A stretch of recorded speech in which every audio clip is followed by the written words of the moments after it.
어려운 질문을 한 가지 드리고 말씀을 전하겠습니다.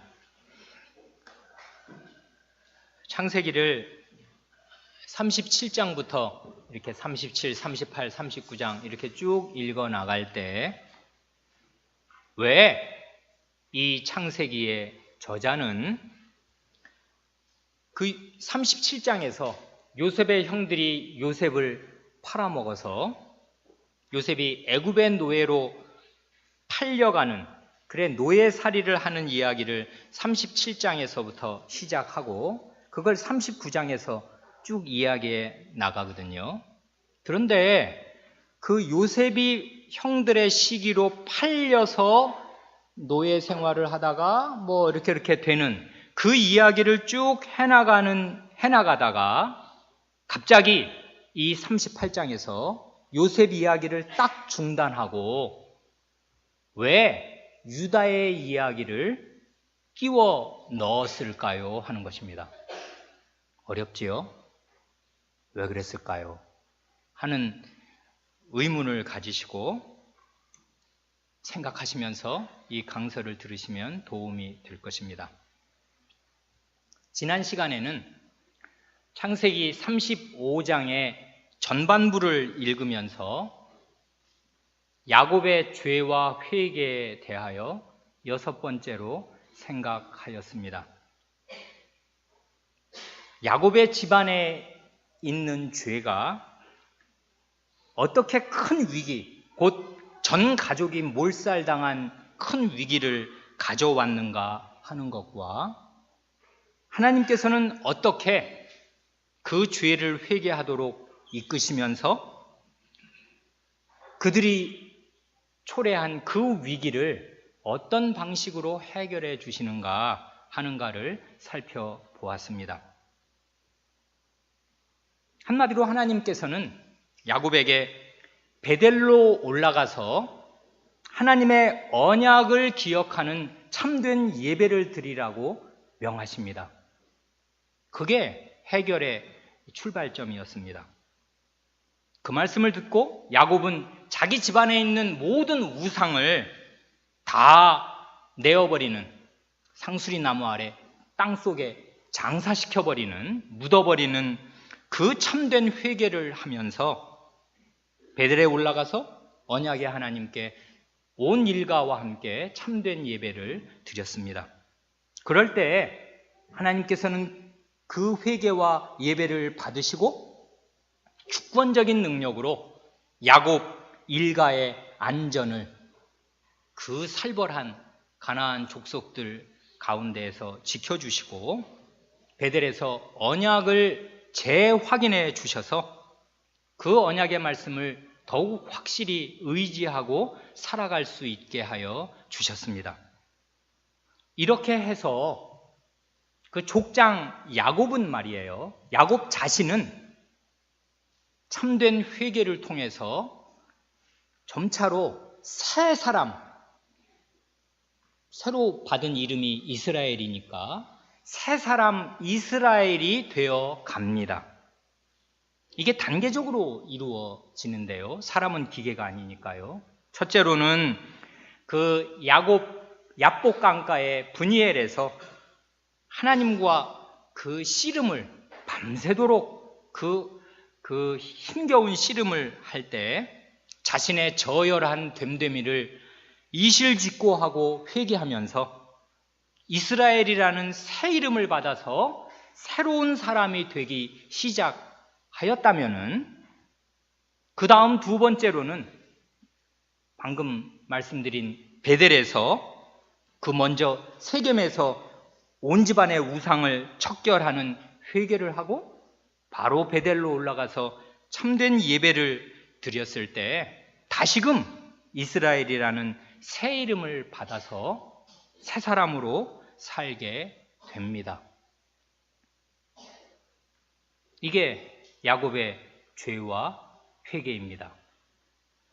족장인 야곱은 이렇게 거듭거듭 중대한 계기가 있을 때마다 참되게 회개하면서 새 사람이 되어 가지만 문제는 그 야곱의 뒤를 이어서 그 언약을 이어갈 야곱의 아들들, 그 12아들들은 어떤가 하는 게 이 하나님 나라에서, 이 언약의 역사에서 중대한 과제가 아닐 수가 없겠습니다.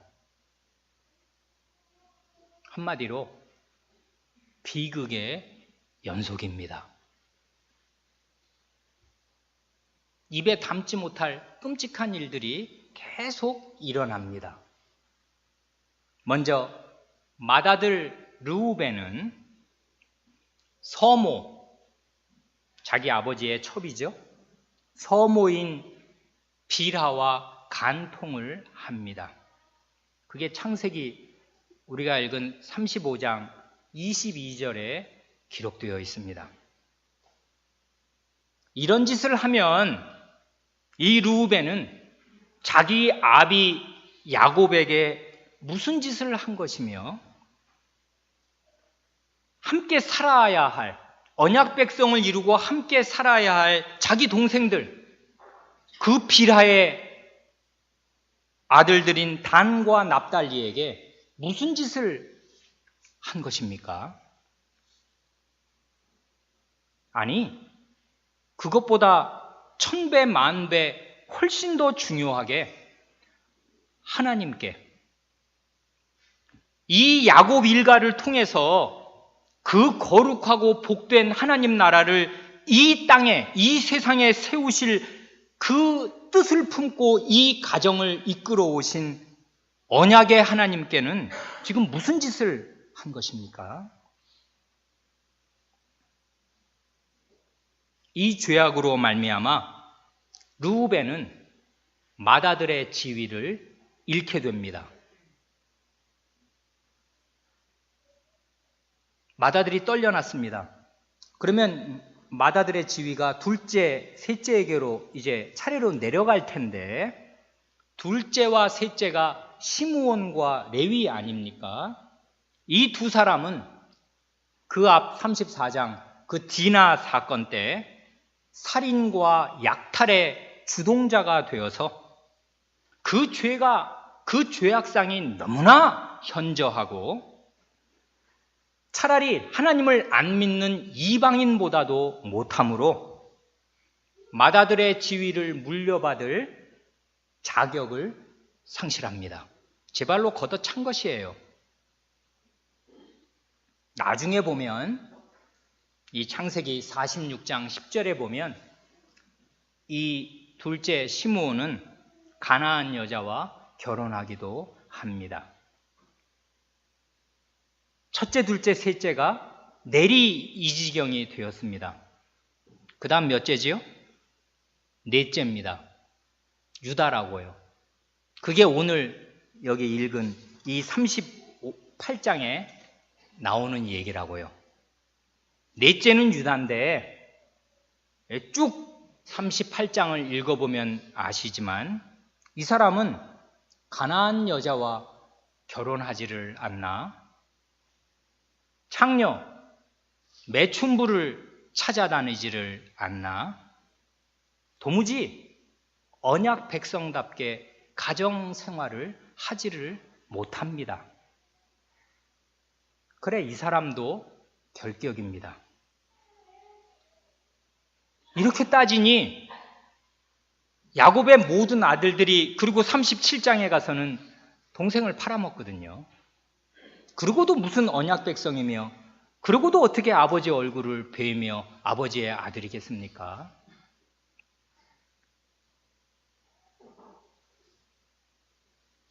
요즘 우리나라, 우리 사회에 내로남불이라는 신종 사자성어가 돌아다닙니다. 내가 하면 로맨스고 남이 하면 불륜이다, 뭐 그런 얘기잖아요. 야곱의 아들들의 상태가 꼭 그와 같습니다. 아니, 자기 여동생 디나를 욕보였다고 펄펄 뛰면서 그 욕보인 당사자는 물론이고 그 집안 모든 남자들, 아니 그 세겜성 모든 남자들을 싹 다 죽여버리고, 그리고 그들의 아내와 자식들을 다 노예로 약탈하고 그들의 전 재산을 전쟁하듯이 취해 온 사람들이 그 세겜성 추장 세겜이 당연히 잘한 것이 아니라 강간을 한 것이고 성폭행을 한 것입니다만은, 그건 젊은이가 자기가 첫눈에 반한 그 여성과 정말 살고 싶어서 어떤 값을 치르고라도 나는 이 여자를 얻고 싶다 하면서 그렇게 한 것인데, 그게 온 성이 다 도륙될 만한 그런 일이었다면은 자기 서모와 간통을 하고 유다처럼 산 이 사람은 그 집안이 어떻게 되어야 마땅한단 말입니까? 자기 여동생 디나가 그런 일을 당했을 때는 펄펄 뛰던 사람이 자기의 성욕은 절제하지 않고 제멋대로 발산해서 서모와 간통을 하고 창녀를 찾아다니는 것입니다. 그래, 이건 나중 이 얘기가 되겠습니다만은 이 사람들의 이 상태와 수준을 보면 갈라디아 교회에 바울 사도가 교훈한 말씀이 생각납니다. 갈라디아서 6장 1절로 3절이 이렇게 됩니다. 형제들아, 사람이 만일 무슨 범죄한 일이 드러나거든 신령한 너희는 그러한 자를 바로잡고 내 자신을 돌아보아 너도 시험을 받을까 두려워하라. 너희가 짐을 서로 지라. 그리하여 그리스도의 법을 성취하라. 만일 누가 아무것도 되지 못하고 된 줄로 생각하면 스스로 속임이니라.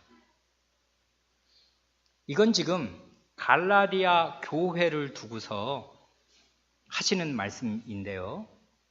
교회 안에 형제라 하는 사람, 신자라 하는 사람이 범죄하였고 그 일이 드러납니다. 그래, 사람이 만일 무슨 범죄한 일이 드러나거든 이 죄를 처리하는 일이 중요한데, 가장 중요한 건 뭐냐면 신령한 너희는 온유한 심령으로 그러한 자를 바로잡고, 이것입니다. 신령한 너희, 성신의 지배를 받는 너희, 성신의 지도를 받는 너희, 이게 핵심입니다. 그런 사람은 마음이 온유합니다. 교회에 무슨 자기 마음에 불만이 있다고 펄펄 뛰면서 얼굴이 부르락부르락하고 마음이 사나워져 있는 사람은 자기가 성신의 지배하에 있지 않다는 것을 입증하는 것일 뿐입니다. 그게 누구라도 마찬가지입니다. 성신의 열매가 있지 않습니까? 성신의 열매는 사랑과 희락과 화평과 오래 참음과 자비와 영성과 충성과 온유, 부드러움, 온유와 절제니. 신령한 너희는 성신의 지배를 받는, 성신의 인도를 받는 너희는 부드러운 마음으로 그러한 자를 바로잡고 너도 시험에 들지 않을까 두려워하라 합니다. 악이 악을 부르는 것입니다. 디나가 당한 것은 악입니다. 그게 좋은 일일 수가 없어요. 끔찍한 일입니다. 그 악이지만 그 악이 더 큰 악을 불러온다고요. 우리는 죄인이라 우리 속에 죄가 준동을 하니까 어떤 악한 일을 보거나 당하면 이 마음속에 있는 죄가 들끓어 올라서, 준동은 벌레 꿈틀거리듯이 기어다니는 것인데 기어다니는 정도가 아니라 이게 분수처럼 올라와가지고 100배, 1000배 더 큰 죄를 짓는 것입니다. 그래, 다른 사람의 죄를 볼 때 가장 주의해야 될 게 이것입니다. 성신으로 부드러운 마음을 유지해서 그걸 바로잡을 수 있나? 그 다음 2절이 그래 그것입니다. 너희가 짐을 서로 지라. 그리하여 그리스도의 법을 성취하라. 짐을 지라는데 무슨 짐을 지라는 것이겠습니까? 문맥을 보면 분명한 것입니다. 형제의 죄의 짐을 지라는 것이에요. 그게 왜 그리스도의 법을 성취하는 게 되겠습니까? 그리스도의 법은 그리스도의 원리, 그리스도께서 가신 그 길입니다. 그리스도께서 하신 일을 단 한마디로 정리하면 뭐겠습니까? 자기 형제들의 죄를 지신 거 아니에요? 자기 형제들의 죄가 내 죄다. 저건 내가 지은 거랑 완전히 똑같은 거야. 다 내게로 가져오너라. 이게 그리스도의 법 아니에요? 그래, 너희도 성신의 지배를 받는 사람이라면, 그런 교회라면은 형제의 짐을 네가 져라. 그래서 그리스도의 법을 이루어라. 그런데 그렇게 할 능력과 마음은 없으면서 형제의 잘못은 눈에 쏙쏙 들어와서 마음이 콩 뛰듯 팥 뛰듯 이렇게 해? 누가 아무것도 되지 못하고 된 줄로 생각하면 스스로 속임이니라. 자기 자신 속이는 것뿐이다. 그런 사람은 다른 사람의 죄에 관여할 아무런 준비가 안 돼 있는 사람이고 너나 잘해라 하는 것입니다.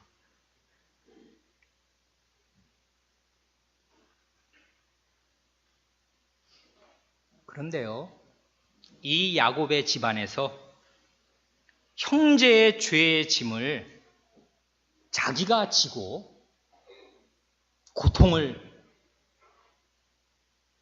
십수년이나 겪으면서 그것을 이겨내어서 결국 형제들을 죄로부터 건져낸 사람이 있습니다. 누굽니까? 요셉입니다. 요셉. 그래서 이 집안의 장자는 결국 언약을 믿는 믿음대로 살면서 형제의 짐을 지고 그리스도의 법을 구약시대의 방식으로 성취했던 이 요셉이 이 집안의 장자가 됩니다. 요셉은 11번째 아들입니다. 야곱의 12아들 중에서 사실상 거의 맨 꼬랍이라고요. 그런데 앞에 있는 10형제가 다 언약에 비끄러져서 산 것입니다. 동생을 팔아먹었으니까요. 그게 무슨 언약 백성입니까? 아니, 여기 있는 우리 같이 교회 교인이 어떤 교인을 인신매매단에게 팔아넘기고서도 그 사람 교인이라 하겠습니까? 이게 무슨 하나님의 나라며 이게 무슨 언약 백성이에요. 콩가루지. 그러니까 그 10명은 다 원래는 언약 백성 될 자격 상실한 사람들입니다. 그래 11번째가 장자가 된다고요. 어디에 그런 말이 나옵니까? 역대상 그 2장부터 8장에 우리가 구약을 읽을 때 봤는데 이스라엘의 12지파의 족보가 유다지파, 레위지파, 베냐민지파를 중심으로 쫙 나오지 않습니까? 역대상 5장 1, 2절에 이렇게 나옵니다. 역대상 5장 1, 2절 이스라엘의 장자 루벤의 아들들은 이러하니라. 이스라엘의 맏아들 루벤의 족보를 쭉 적어 나갈 텐데 괄호를 칩니다. 이 성경의 저자가. 그리고 중요한 말을 거기에 덧붙입니다. 왜 자기가 루벤을 이스라엘의 장자라고 하는가? 이렇게 말합니다. 루벤은 장자라도 그 아비의 침상을 더럽게 하였으므로 장자의 명분이 이스라엘의 아들 요셉의 자손에게로 돌아갔으나 족보에는 장자의 명분대로 기록할 것이 아니니라. 유다는 형제보다 뛰어나고 주권자가 유다로 말미암아 났을지라도 장자의 명분은 요셉에게 있느니라. 요셉을 지금 두 사람과 비교하지 않습니까? 먼저 진짜 장자였던 루벤과 비교합니다. 루벤은 장자였지만 떨려났다. 요셉이 장자다. 그래서 야곱이 요셉의 두 아들을 이스라엘 12지파에 올린 것입니다. 그건 원래 손자뻘이니까 12지파가 될 수 없는데 에브라임과 므낫세, 요셉의 아들이 장자의 목 2배를 받아서 두 지파를 차지하게 된 것이에요. 한 사람이. 장자입니다. 그래서. 또 한 사람과 비교합니다. 유다 지파에서 왕들이 줄줄줄 나와서 이게 가장 주권자고 가장 우수할 것 같은데 형제보다 뛰어나고 주권자가 유다로 말미암아 났지만 장자의 명분은 요셉에게 있다. 이렇게 말합니다. 이게 회개한 야곱 다음 때의 아들들에게 일어난 일들입니다. 오늘은 우리가 읽은 창세기 38장에 나오는 그 야곱의 넷째 아들, 첫째, 둘째, 셋째는 뭐 현저하게 무슨 짓 하고 살았는가를 다 보여줬으니까요. 그러면 넷째는 어떠냐? 유다의 죄와 회개에 대하여 살펴보겠습니다. 먼저 강설 전에 질문을 드렸지요. 이 38장의 아주 특이한 위치에 대해서 우리는 지금 구약을 벌써 창세기를 2년 동안 2번을 읽었지 않습니까? 이 38장의 특이한 위치에 대해서 주목하지 않을 수가 없습니다.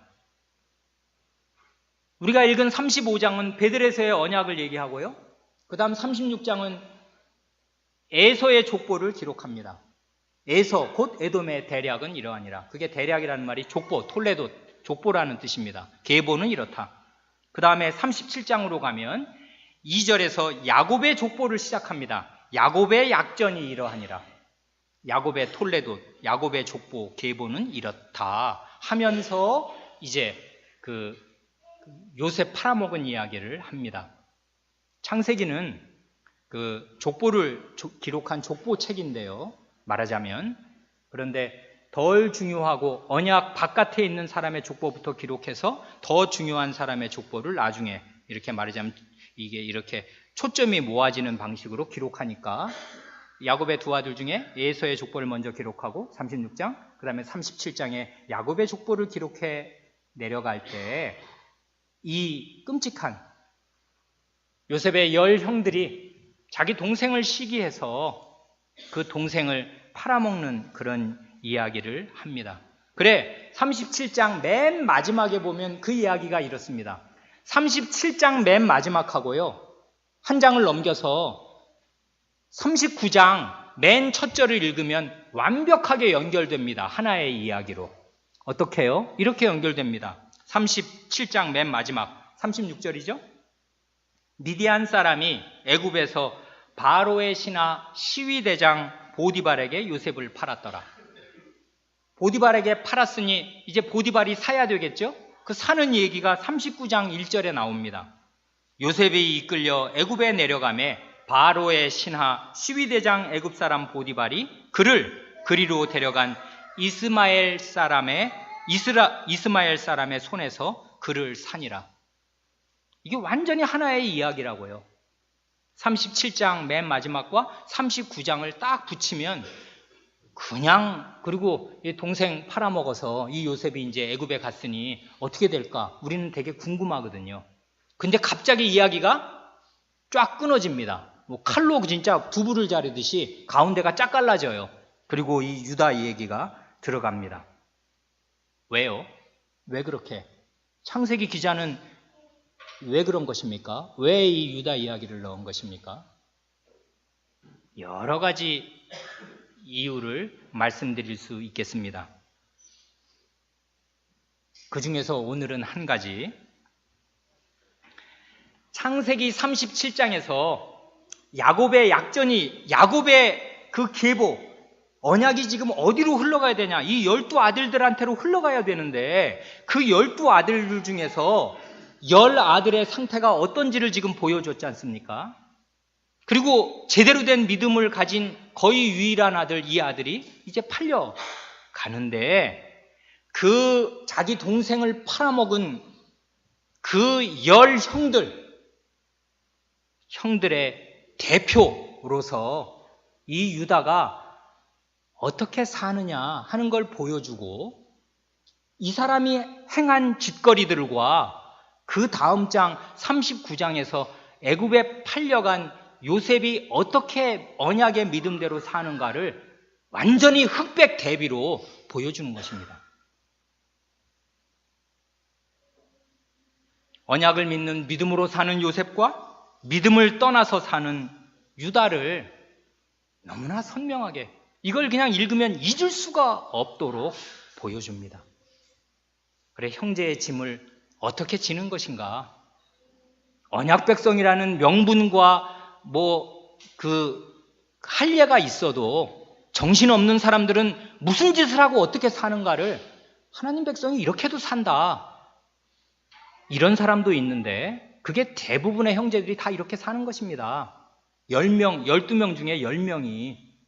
그런데 요셉 같은 사람이 있다 하는 것을 이렇게 쫙 보여줍니다. 그러느라고 이 하나로 연결된 이야기를 딱 끊고 중간에 유다 이야기를 집어넣습니다.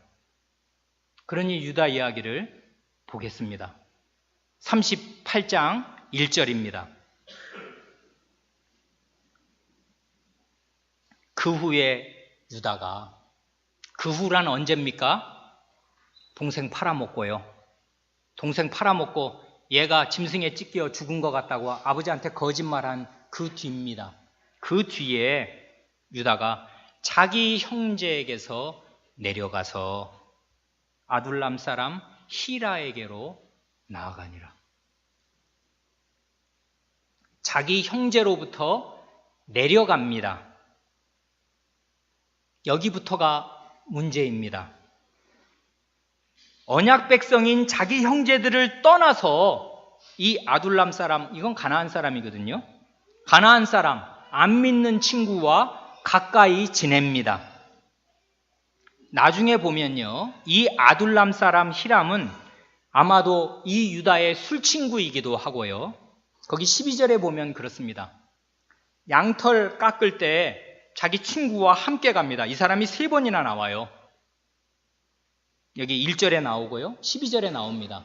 양털 깎는 때가 언제입니까? 추수 때라고요. 이게 말하자면 농사 지을 때는 추수 때가 가장 큰 축제가 벌어지는 때고, 이 사람들은 목자들이니까, 목양을 하는 사람들이니까 양털 깎을 때가 가장 큰 축제입니다. 그러니 이때는 술을 진창 마셔요. 나중에 다윗 시대에 가면 그 나발과 아비가일 있지 않습니까? 나발이 그 양털을 깎을 때 대추해서 그날 인사불성이 돼서 그 다음날 일어나고 이제 나중에 죽습니다. 양털 깎을 때는 축제라고요. 술 마시는 때. 그래, 이 사람은 술친구이기도 하고, 20절을 보면은 유다의 매춘 혹은 매매춘, 유다의 매매춘에 뒤처리도 해주는 그렇고 그런 친구입니다. 이걸 보면 이 1절에서 그냥 단박에 언약 백성이 타락하는 수순을 그냥 그대로 보여줍니다. 친구를 보면 그 사람을 안다는 말이 있지요. 마음이 언약 백성, 하나님의 교회, 구약 교회로부터 멀어지면서 이 세상 친구와 어울려서 술자리를 가지고, 그러고 나면 그 다음 수순은 뭐지요? 넘지 않아야 될 선을 넘는 것입니다. 아둘람이 어디입니까? 예루살렘, 그 이스라엘 한복판에, 팔레스타인에 그 산 꼭대기, 그 능선에 예루살렘이 있고, 그 밑에 헤브론이 있습니다. 그 위도상으로 보면 사해가 있잖아요. 사해 윗부분하고 이 예루살렘하고 거의 비슷하고요. 사해 중간 부분하고 중간 윗부분하고 헤브론하고 비슷합니다. 예루살렘에서 헤브론이 있는데, 이 헤브론에 지금 이삭이 살고 있었고, 야곱이 베델에서 그 예배를 드린 다음에 이삭에게로 옵니다. 그래서 아버지랑 좀 살다가 아버지 장례를 형 에서와 함께 치릅니다. 그래, 야곱의 일가가 지금 아마 헤브론에 있었을 겁니다. 요 아둘람은 요 예루살렘과 헤브론 왼쪽 아래에 있습니다. 우리 교회 어린 학생들은 다 압니다. 이스라엘의 지형은 이 맥도날드형으로, 이렇게 M자형으로 생겼지 않습니까?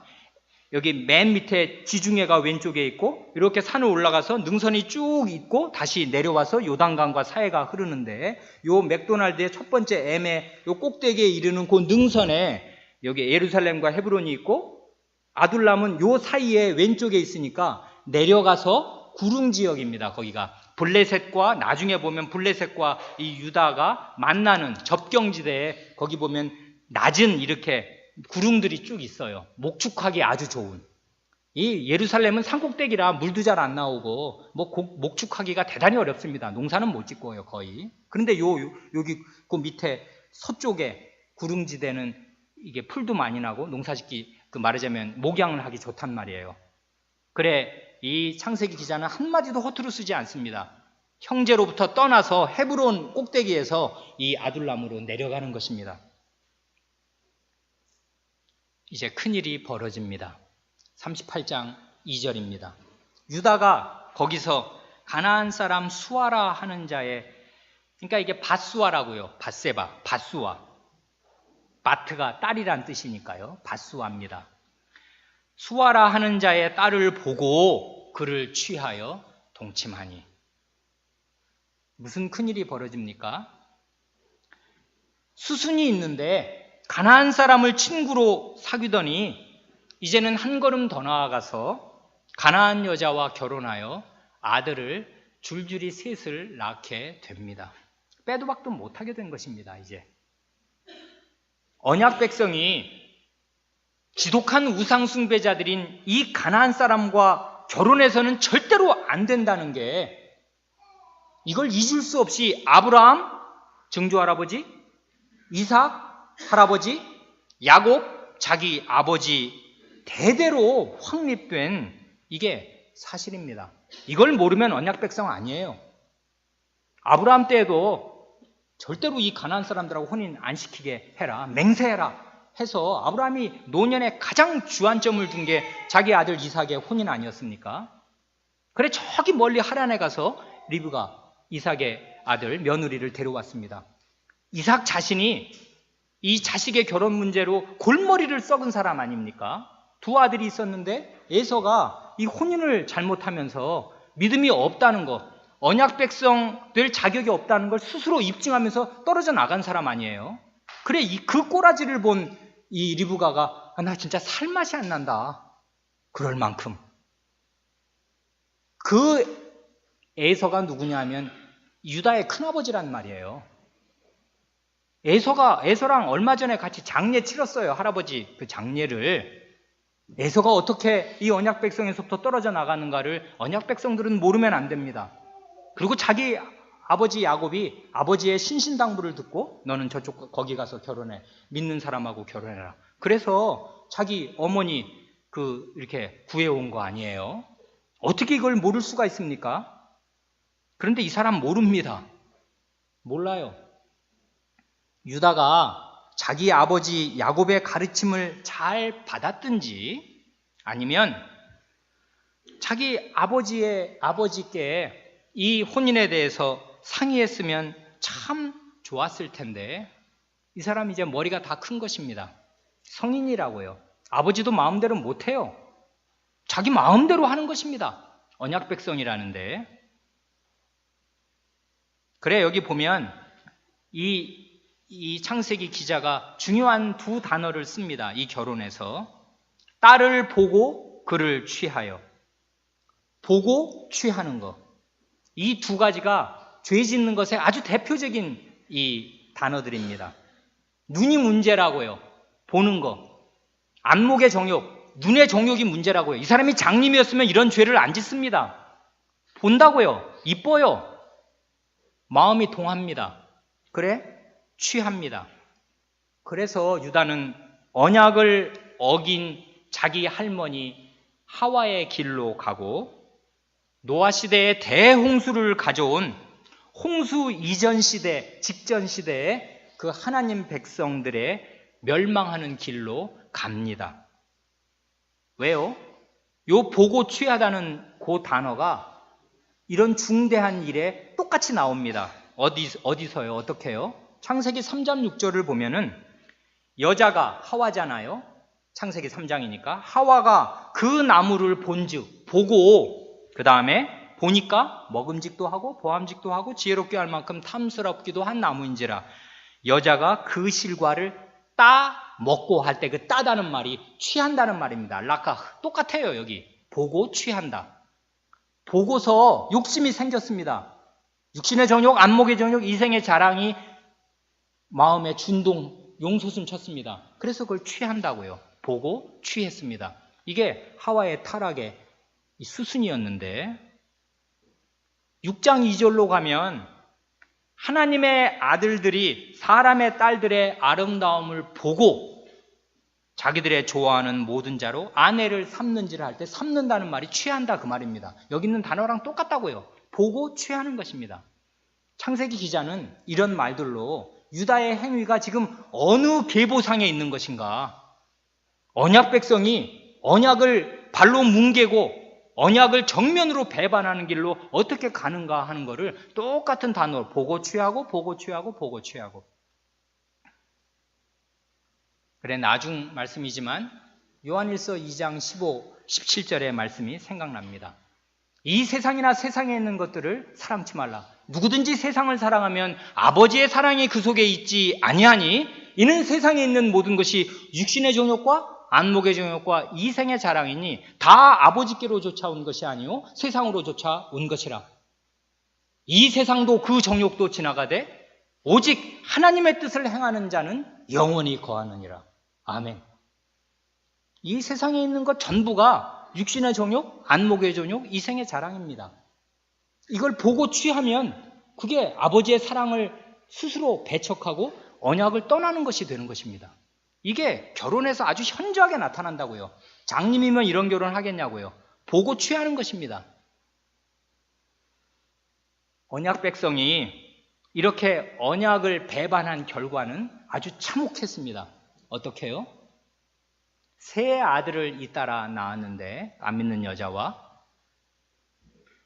두 아들을 여호와 하나님께서 직접 죽이십니다. 대참사 아니에요? 된 일을 보면 이렇습니다. 맏아들의 이름이 엘이에요. 엘. 이거는 여호와 하나님, 그러니까 하나님의 성호, 엘로힘, 엘 이런 성호하고는 우리말만 똑같이 전혀 다릅니다. 그 철자가 다 달라요. 엘을. 장자만 유다가 이름을 짓고요. 남은 두 아들 오난과 셀라는 그 낳은 엄마가 이름을 짓습니다. 그런데 이 아들이 이제 컸어요. 이 속도감 있게 쭉쭉쭉 나가는 것입니다. 이 창세기 이 저자의 기록 방식이. 애를 낳았는데 이 삼형제를 잇따라 줄줄줄 낳고 엘, 오난, 셀라. 그 다음에 이 첫째가 커서 장가를 드립니다. 아버지가 맏아들 애를 장가 드리는데 그 맏며느리 이름이 다말입니다. 그러니까 그때는요 대개 결혼을 20살 안으로 합니다. 한 16 정도 되면 결혼해요. 지금 사람은 끔찍하다고 생각할지 모르지만 우리나라 조선시대도 그랬습니다. 뭐 400~500년 전에 우리나라도 그랬다고요. 이건 몇 년 전입니까? 몇천 년 전이라고요. 그래, 대강 15살 넘으면 결혼할 나이 됩니다. 그만큼 지금 시간이 순식간에 흘렀습니다. 그런데 7절을 보면은 유다의 장자 엘이 여호와 목전에 악함으로 여호와께서 그를 죽이신지라 합니다. 이게 아직 어린 나이고요. 얘 얼마 살지도 않았다고요. 사실은 정확한 건 우리가 모르지만, 그리고 아직 신혼일 것이 분명해요.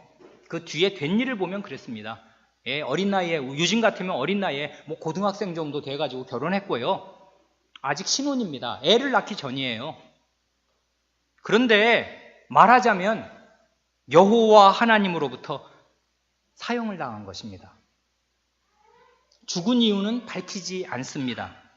그런데 여호와가 죽였다고요. 여호와는 언약의 성호 아니에요? 이자가 하나님의 언약, 여호와 하나님의 언약을 정면으로 거스르는 너무도 악한 죄를 저지르니까 하나님께서 즉결 처형하신 것이 분명합니다.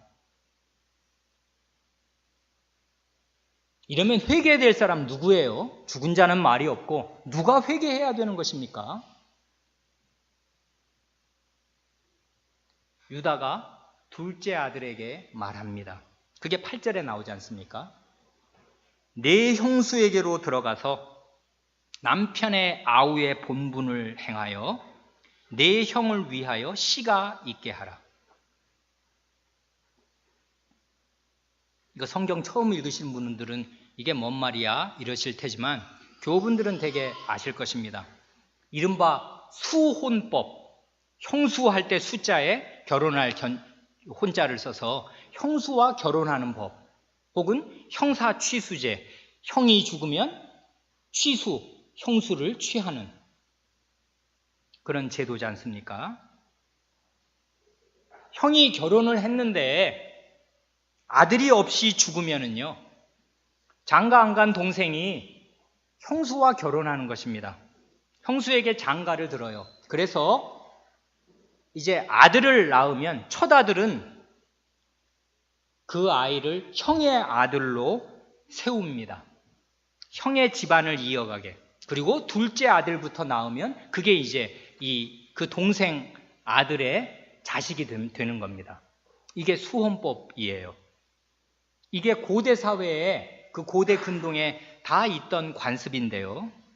이 관습 안에, 사람들이 그렇게 행하던 관습 안에 언약의 정신, 곧 언약 백성에 대한 형제애를 담아서 나중에 이 신명기 25장을 보면 이것이 이 형사 취수제, 수혼법이 모세의 법으로 확정됩니다.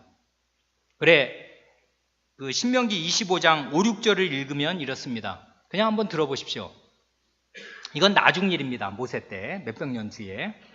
형제가 동거하는데, 형제니까 같이 살아요. 그런데 형이 결혼했네요. 그중 하나가 죽고 아들이 없거든. 그 죽은 자의 아내는 타인에게 시집가지 말 것이요. 사실은 원래 혼인은 살아있을 때까지만 유효한 것입니다. 죽으면 혼인은 관계는 완전히 해소되는 거예요. 남자든 여자든 처녀 총각처럼 되는 것입니다. 하나님 나라에서는. 죽으면 그날로 끝이에요. 새로 결혼할 수 있어요. 자유로. 그런데 이건 언약을 이어가는 집안의 문제가 된다고요. 그러니까 그 아들들이 쭉 있는데 어느 형제랑 결혼했는데 그 형제가 아들이 없이 죽으면 이 여자는 원래는 딴 데 시집갈 수 있어야 되는데 다른 집에 시집가지 말고 그 다음 그 남편의 형제가 그에게로 들어가서 그를 취하여 아내를 삼아 그 다음이 중요한데 그 남편의 형제된 의무를 그에게 다 행할 것이요. 이게 그 형수를 취하는 것이 형제된 의무입니다. 그래서 하는 게 뭐냐면 그 여인의 낳은 첫 아들로 그 죽은 형제의 후사를 잇게 하여 그 이름을 이스라엘 중에서 끊어지지 않게 할 것이니라. 이게 이 법의 핵심이에요. 죽은 사람의 이름이, 그 존재가 이스라엘 중에서 없어지지 않도록, 끊어지지 않도록 이어가게 해주라는 것입니다. 하나님은 하나님 백성이 죽어도 그 존재가 이런 방식으로 하나님 나라 안에 남아있도록, 아주 현실적으로 남아있도록 그 재산이 보존되고 그 집안 가계가 이어나가서, 가계가 있으면 족보가 있는데 족보에 그 사람은 결혼하고 아들도 없이 죽었지만 나중에 보면 족보가 쭉 있어요. 왜요? 아들들이 계속 이어나오니까. 이게 어떻게 해서 가능하게 됩니까? 다른 형제들의 희생적인 의무 이행을 통해서 이게 가능하게 되는 거예요. 그러니까 이 법의 정신은, 이 신명기 25장 그 5절 이하의 법 정신은 형제 사랑입니다. 언약 백성끼리 서로 어떻게 대해야 되냐. 심지어 죽어서 존재가 없어져도 우리와 함께 있었던 그 언약 백성의 존재에 대해서 내가 형제로서 죽고 나서도 책임을 진다. 그것입니다. 이 형제끼리는 이렇게 사랑의 끈으로 딱 묶어주신 거예요. 그게 형제입니다. 딴 집안에까지는 그렇게 못해도 같은 집안 식구끼리는 그렇게 해야 이 언약 백성이, 이 언약의 사회가 이어져 내려가는 것입니다. 그런데요, 오난 어떻게 합니까? 이자는 지독한 현실주의자입니다. 아주 이 속에 밝아요. 형수에게 장가들어서 아들을 낳게 해주면 자기에게 엄청 손해가 됩니다. 어떻게 손해가 될까요? 상속법이 이렇습니다. 유다는 지금 나중에 보면 알지만 이게 재산가입니다. 상당한 재산이 있어요. 부유한 사람이라고요. 아들을 셋을 낳지 않습니까? 아들이 셋이면 아들 숫자 더하기 무조건 2를 하는 겁니다. 재산을 상속할 때는. 아들이 셋이면 3 더하기 1, 4네요. 4등분 합니다. 재산을.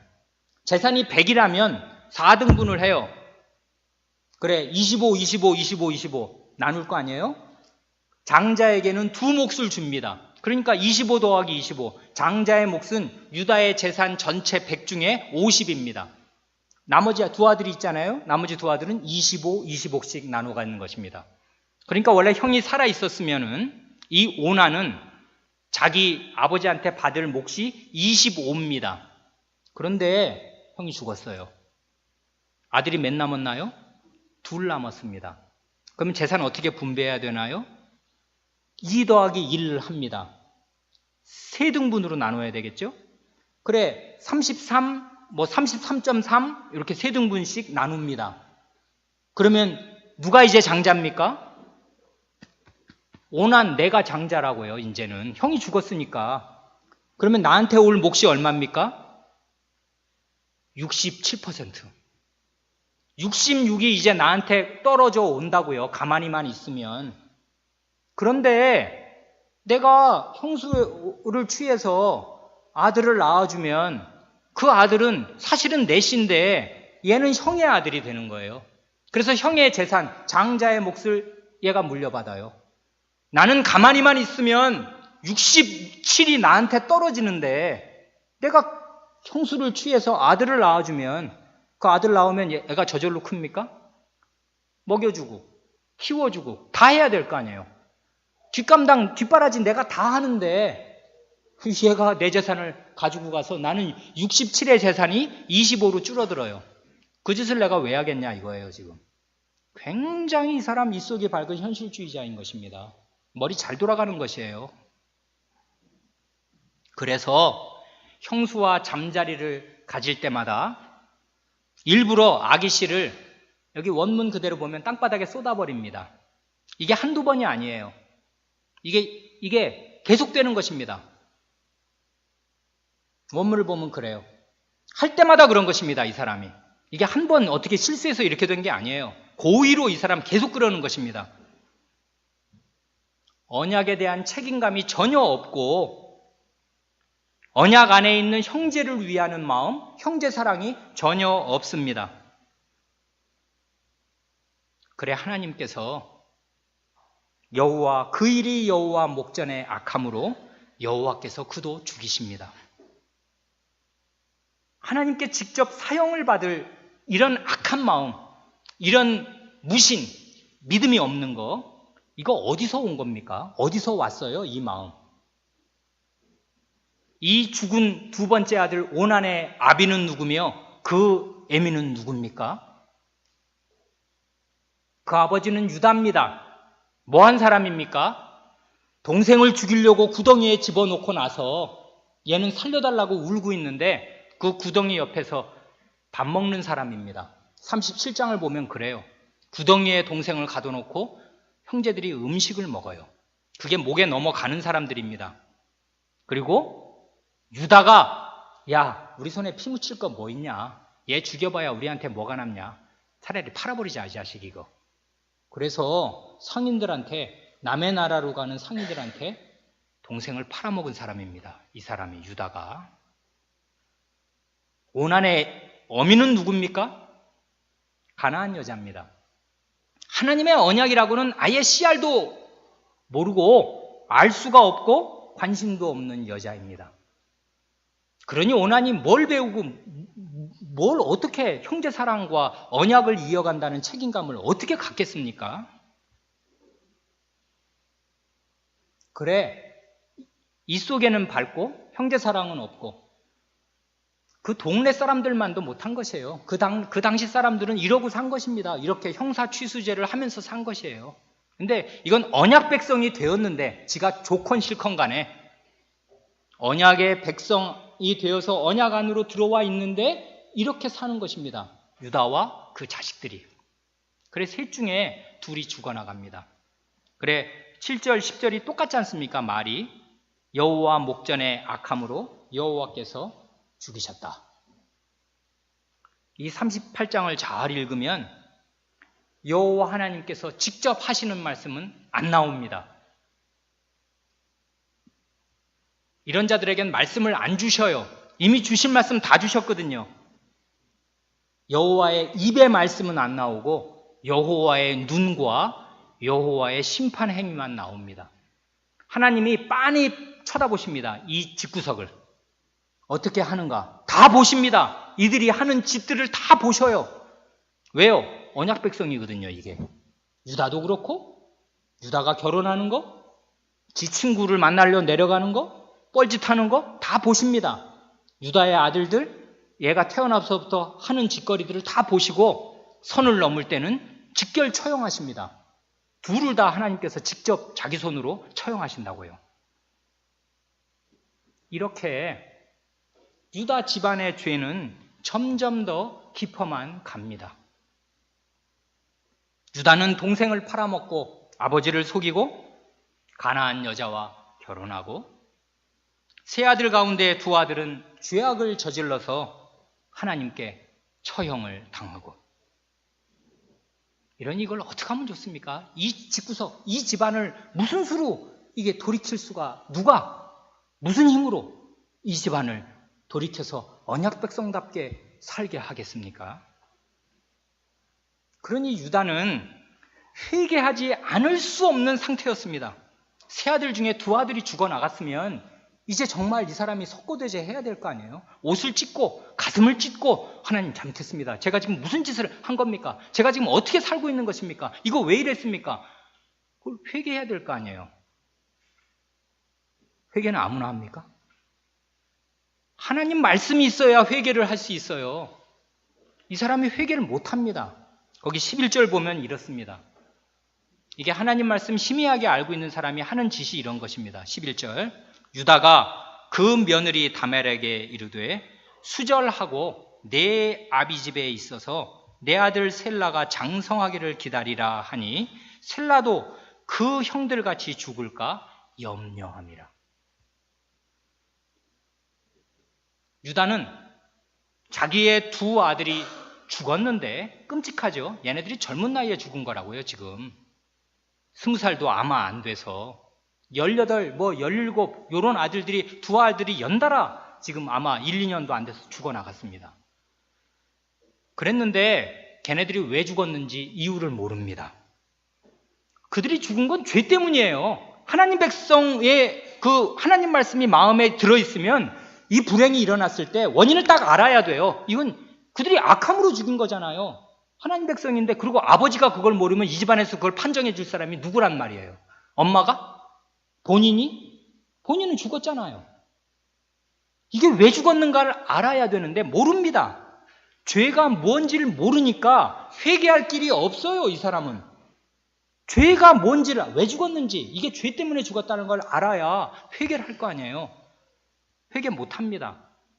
회개 못하는 사람이 불행을 겪으면 어떻게 됩니까? 요렇게 됩니다. 어떻게 해요? 이 불행에 대해, 이 끔찍한 참변에 대해 미신적으로 생각합니다. 그래서 미신적인 두려움을 느껴요. 어떻게 해요? 오씨, 이 며느리 얘 남자 잡아먹는 애 아니야? 아니 어떻게 얘랑 결혼하면 다 죽어?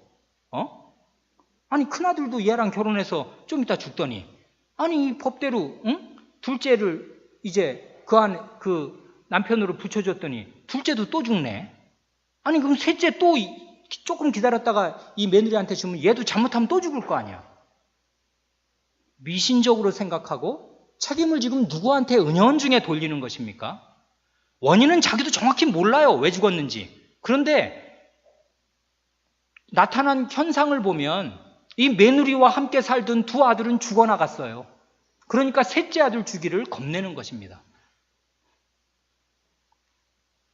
하나님 말씀을 똑바로 모르면 자기 안에 큰 불행이 닥쳤는데도 두려움은 가득하면서 그 두려움을 미신적으로 이해합니다. 죄를 몰라요. 죄는 하나님 말씀, 불법입니다. 하나님 말씀을 어기는 게 죄예요. 하나님 말씀을 모르면 죄를 몰라요.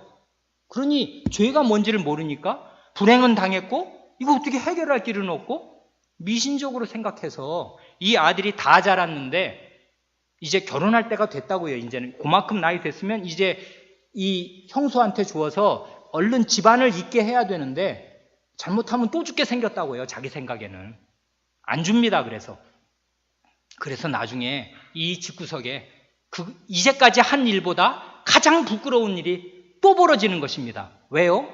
참되게 회개하지 못하면 눈덩이처럼 죄가 계속 구르는 거예요. 이게 야곱의 아들들, 10아들들의 대표자인 이 넷째 아들, 이제 장자가 되어야 할 이 유다의 상태였습니다. 이게 10아들을 대표한다고요. 이게 이제 3대를 지나서 이제 4대째 오는 거지 않습니까? 아브라함, 이삭, 야곱까지는 그런대로 우여곡절을 겪으면서 언약이 신락같이 한 사람 한 사람을 통해서 이어져 내려왔다가 이제 12가닥으로 뻗어나가려고 하는데 그 12가닥이라는 가닥들을 보니 이 모양 이 꼴이더라, 그것입니다. 죄는 무엇이며 회개는 무엇입니까?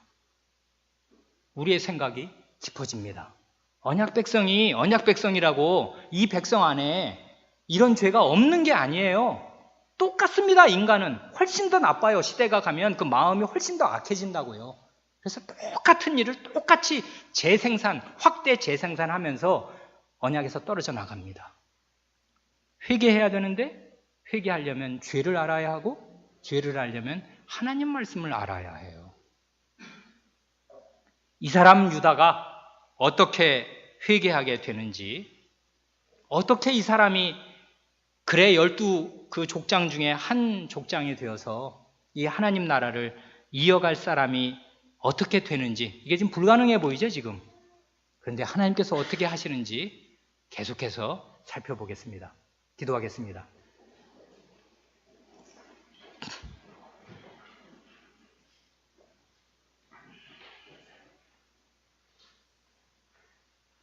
하나님 아버지,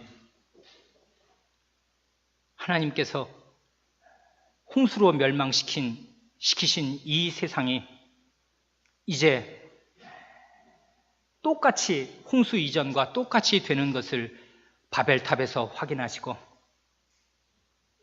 다시는 홍수로 멸망시키시지 않기 위하여 신라처럼 씨앗 하나처럼 아브라함을 이 세상에 하나님 나라의 씨앗으로 심으시고 그를 통하여 크고 복되고 거룩한 나라, 의와 공도가 펼쳐지는 영원한 생명으로 이어질 그 나라를 이 악한 땅에, 죄악의 땅에 수립하고자 하셨을 때 다른 사람들이 문제가 아니오라, 그 언약을 받은 언약 백성들이 그 언약의 말씀이 무슨 뜻이며 자기에게 뭘 요구하시는지를 제대로 깨닫지를 못하고 이리 방황하고 저리 방황하며 좌로 우로 치우치며 우상 숭배자가 되며 두려움이나 혹은 다른 이 육신의 정욕으로 말미암아 언약에서 피끄러져 나가는 것을 저희가 계속 보게 되옵니다.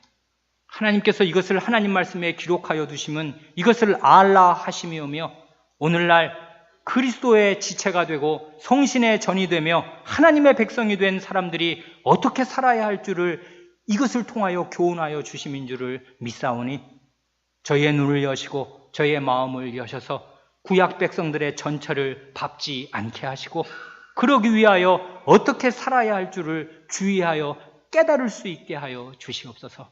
우리 구주 예수님의 이름으로 기도하옵니다. 아멘.